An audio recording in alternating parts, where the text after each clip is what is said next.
Assalamu alaikum. How are you, my dear students? Hope all you are well by the grace of Almighty Allah. I am also fine. Welcome to NIBS Home School. This is Amiruddin, Assistant Teacher of Mathematics, Morning Shift, National Ideal English Version School. Dear students, today I am going to take a math class for the students of class 6. Our today's topic MCQ part 1.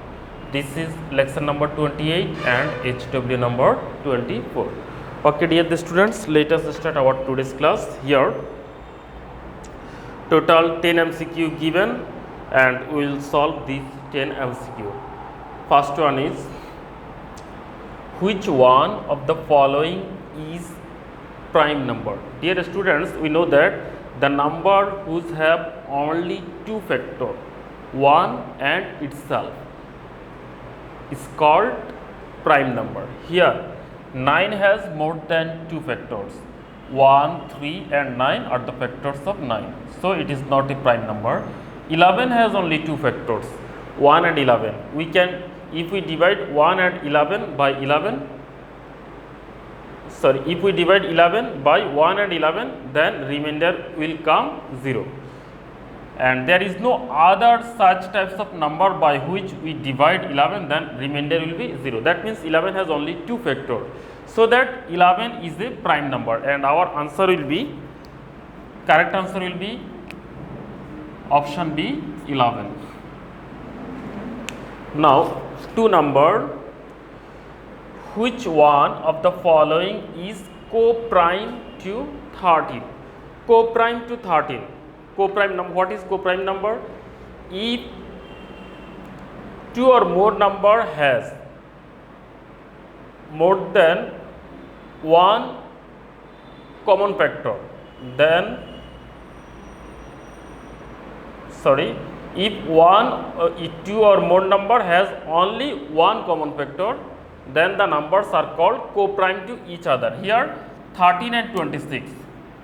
13 has the factors 1 and 13, it is a prime number. 26 has 1, 13 and 26. This is the factors of 26. We can divide 26 by 1, 13 and 26. That means without 1 there are another common factors 13 and 13. So 13 and 26 are not co-prime to each other. If we consider 39, 39 is also divisible by 13.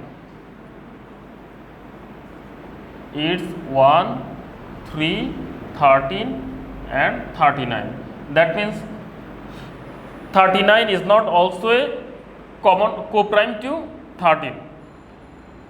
Now, if we take 65, 65 is also divisible by 13. That means it has also common factors. 13 has factors 13 and 65 also has factors 13. So 13 and 65 also not co-prime to each other. But 67, 67 has only two factors, 1 and 67.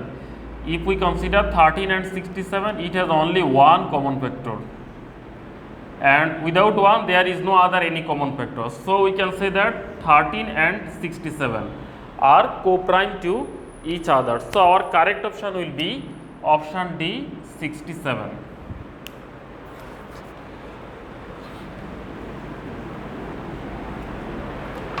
Now C number, which one of the following number is divisible by 6? Divisible by 6. We know that if a number is divisible by 2 and 3, then that number also will be divisible by 2. The even number always will be divisible by 2, and if the sum of the digit of a number is divisible by 3, then the number also will be divisible by 3. Now at first 3, 1, 2, it is even number, so it is divisible by 2. Now we'll check, is it divisible by 3? The sum of the digit of 3, 1, 2 will be 3 plus 1 plus 2. This is equal to 6. 6 is divisible by 3. That means 312 is divisible by 3. So 312 is divisible by 2 and it is also divisible by 3. So 312 also will be divisible by 6. So our correct answer will be Option A 3, 1, 2.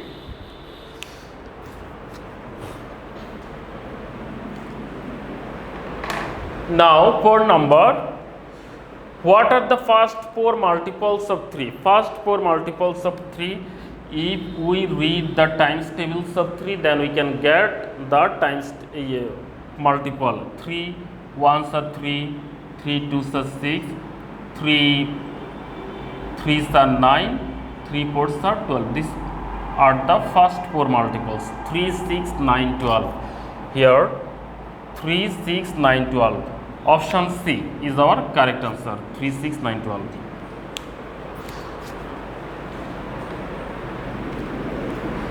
Now we solve 5 numbers.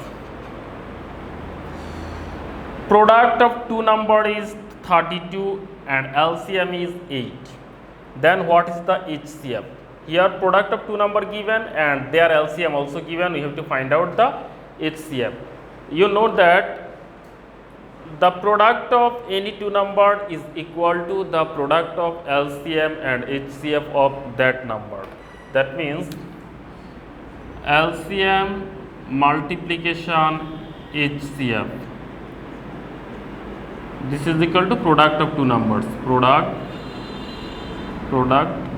of the numbers. This is the formula. Now here LCM is given and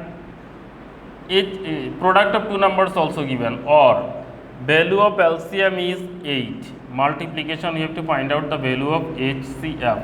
Product of two number is 32. Now if we divide both sides by 8, then 8 multiplication HCF divide by 8 equal to 32 divided by 8. Now we can cut 8 at 8 here. 8 4s are 32. Therefore HCF is equal to 4. So answer will be option A 4.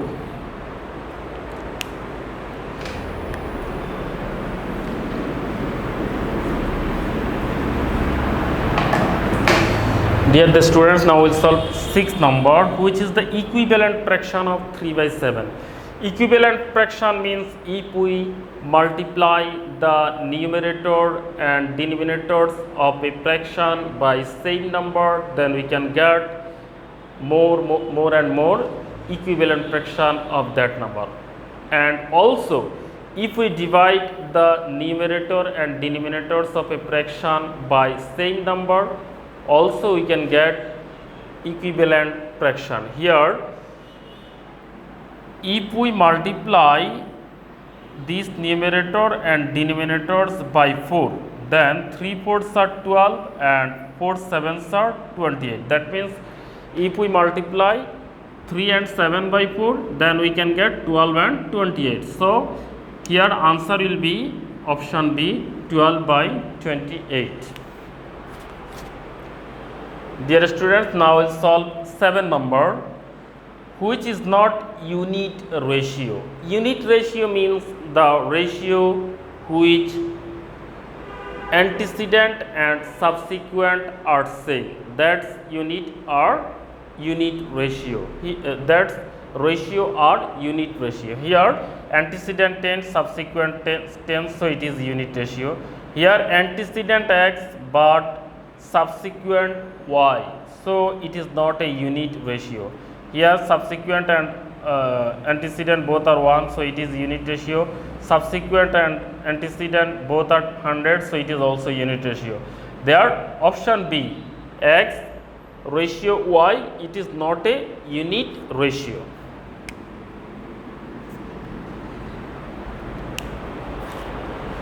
Okay, dear the students, now we will solve 8 number.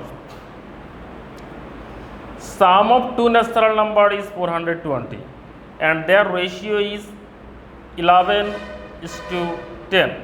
What is the smaller number? Here sum of the two number is 420 and their ratio is given, ratio is 11, ratio 10. So their sum of the antecedent and subsequent will be 11 plus 10, this is equal to 21. Now a smaller number will be a smaller number equal to Here sum is 21 and a smaller ratio of the smaller part is 10. So it will be 10 by 21 of sum of the natural number is 422. Okay, now we can cut 420 by 21, then it will be 20. If we multiply 10 and 20, then it will be 200. Answer 200. Here in option B 200 given, so correct answer will be option B.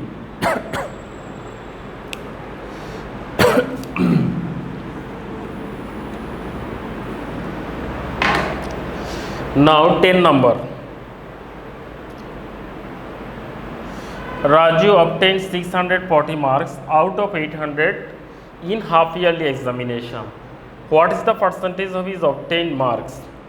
Here in 800 marks he gets 640. We have to find out the percentage of his obtained marks. That means in 100 marks how many marks has he got, we have to find out. In 800 marks he has got 640 marks. Therefore in 1 marks he has got 640 divided by 800. Now in 100, since we have to find out the percentage, so we have to find out in 100 marks how many marks has he got. So it will be 640 multiplication 100 divided by 800. We can cut 800 by 100, then it will be 8. Now 8s are 64, so it will be another 0 exists here, so it will be 80. That means 80, and answer will be 80%. Answer will be 80% in option C, 80% given, so it will be correct answer. Okay, dear students, we have finished our today's CW. I hope you have understood CW. Now I am giving you SW. This is SW number 24, and our today's CW is your SW also. Dear students, at the time of writing SW, you have to pick up the question, then have to write the correct answer. You will pick up, at first you will pick up the question, then you will write the correct answer only. Okay, dear students, do your SW properly and submit on next Saturday. Stay home, stay safe, obey your parents' order. Thank you for watching the class. Allah Hafiz.